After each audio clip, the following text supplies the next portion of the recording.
Galera, aqui quem fala é o Pedro Guzzi. Hoje eu vou estar fazendo o tutorial de uma lareira que solta fumaça. Primeiro nós vamos estar fazendo uma lareira normal, uma bem normal, desse jeito. Tá, eu vou fazer a minha aqui e vou dar um corte no vídeo. E voltei, galera. Eu já terminei a minha aqui.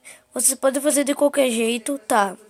Depois vocês vão estar cavando aqui embaixo. Vocês vão estar cavando 1, 2. Tá, assim. Desse jeito. E depois... Pera. Tá.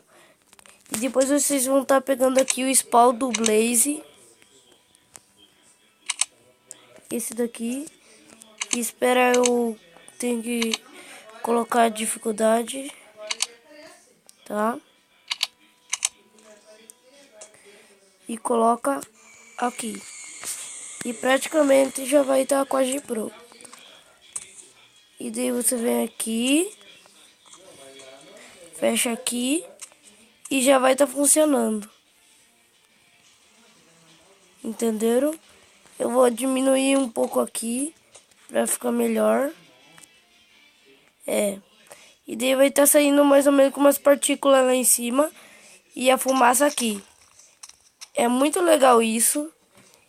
E se vocês quiserem que eu faça alguns outros tutoriais, é só botarem aí nos comentários. Então, fui.